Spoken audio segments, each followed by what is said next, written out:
So మనకి ట్విట్టర్లో అయితే ఒక రూమర్ చాలా స్ట్రాంగ్గా నడుస్తుంది అనమాట. ఎన్టీఆర్ గారు అలాగే ప్రశాంత్ నీల్ ప్రాజెక్ట్ ఆగిపోయిందని చెప్పేసి రైట్ నో చాలా ఎక్కువ రూమర్ నడుస్తుంది. మూవీ షూటింగ్ ఆపేశారని చెప్పేసి. సో దీని మీద క్లారిటీ అయితే ఇచ్చేస్తాను మీకు ఈ వీడియోలో. దానికంటే ముందు మన ఛానల్ ఎవరైనా కొత్తగా వచ్చినట్టు అయితే ఖచ్చితంగా సబ్స్క్రైబ్ చేసుకోండి. వీడియో లాస్ట్ వరకు చూడండి. మంచిగా ఇన్ఫర్మేషన్ అనిపిస్తే మీ ఫ్రెండ్స్ అండ్ ఫ్యామిలీ అందరికీ షేర్ చేసేయండి. సో రీసెంట్గానే మనకి ఎన్టీఆర్ గారికి అయితే చిన్న మేజర్ ఇంజ్యూర్ అయింది. అది అందరికీ తెలిసిన విషయమే. సో దాని తర్వాత అయితే ఆయన బాడీ బిల్డ్ చేయడంలో చాలా బిజీగా ఉన్నారనమాట. మనకి బయట జరిగిన కొన్ని ఈవెంట్స్లో కూడా కనబడ్డారు ఆయన అండ్ హెల్దీగా అంతా బాగుంది కూడా.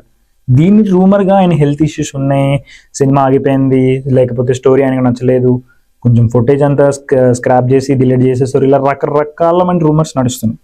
ఇందులో క్లారిటీ ఏంటంటే ఆయన మూవీ చేయబోతున్న నెక్స్ట్ ఫిలిం ఏదైతే ఉందో ప్రశాంత్ నీల్ ప్రాజెక్ట్ డ్రాగన్, ఆ ఫిలిం షూటింగ్ ఆగలేదు, ఏం లేదు, కంప్లీట్లీ ఫేక్ న్యూస్ అనమాట.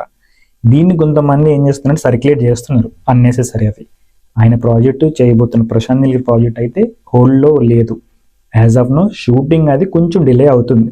నెక్స్ట్ ఇయర్ రిలీజ్ మనకి అనౌన్స్మెంట్ చేయడంతో ప్రొడ్యూసర్స్ కొంచెం ప్రెజరైజ్గా ఉన్నారు, ఆ టైంకి మూవీ వస్తుందా లేదా అనేది. కానీ ఆ టైంకి మూవీ రాకపోవచ్చు అనమాట.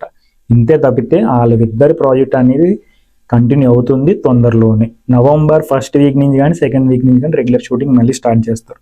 అన్నెసెసరీ రూమర్స్ నమ్మొద్దు. జెన్యూన్ ఇన్ఫర్మేషన్ కావాలనుకుంటే మన ఛానల్ సబ్స్క్రైబ్ చేసుకోండి. కంటెంట్ నచ్చిందంటే డెఫినెట్గా మీ ఫ్యామిలీ ఫ్రెండ్స్ అందరికీ షేర్ చేయండి. So that's it your video. See on the next video.